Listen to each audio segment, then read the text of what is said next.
کون ہے وہ جس سے گناہ نہیں ہوتے؟ آدھی دنیا شرک میں ڈوبی ہوئی ہے، اور بہت سارے عقل کے اندھے تو یہ بھی کہہ رہے ہیں کہ اس دنیا میں کوئی خدا ہے ہی نہیں۔ اینی ہاؤ، جہاں تک بگڑنے کی بات ہے نا، ہر دور میں انسانیت ہی بگڑتی ہے۔ شیطان کا زور انسانوں پر چل جاتا ہے، شیطان انسانیت کی ایک بہت بڑی تعداد کو گمراہ کرنے میں کامیاب ہو جاتا ہے۔ اللہ کے خزانوں میں جو سب سے قیمتی چیز ہے وہ ہے ہدایت، لیکن اس کا معاملہ بڑا عجیب ہے۔ ہمارے پاس جو سب سے قیمتی چیز ہوتی ہے، ہم اس کو سیو کر کے رکھتے ہیں، محفوظ کر کے رکھتے ہیں، کہیں گم نہ ہو جائے یا کسی کی نظر اس پہ نہ پڑ جائے یا کسی کو دینی نہ پڑ جائے وغیرہ وغیرہ۔ لیکن اللہ رب العزت کے خزانوں میں جو سب سے قیمتی چیز ہے وہ ہے ہدایت، اور جو بھی اللہ رب العزت سے یہ قیمتی چیز مانگتا ہے دل کی گہرائیوں سے، پھر چاہے وہ مشرک ہو، کافر ہو، شرابی ہو، زنا کرنے والا ہو، یا ساری عمر اللہ کی نافرمانی کرنے والا ہو، اللہ رب العزت ہدایت کی دعا کو کبھی رد نہیں کرتا۔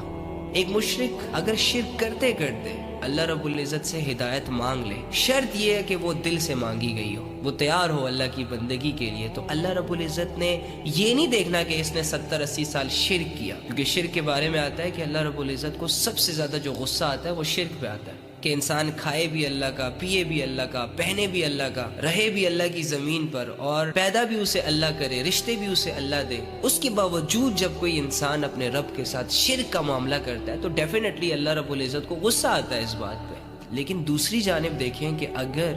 60 70 80 سال جس نے شرک کیا، وہ بھی اگر شرک سے بیزار ہو کر حقیقت کی تلاش میں نکلے اور اللہ سے دعا کرے، زبان سے نہ صحیح تو دل کی گہرائیوں کا سنگل سا کنیکشن اللہ رب العزت سے ہدایت کے لیے جوڑ دے، پھر اللہ رب العزت یہ نہیں دیکھے گا کہ اس نے 60 70 80 سال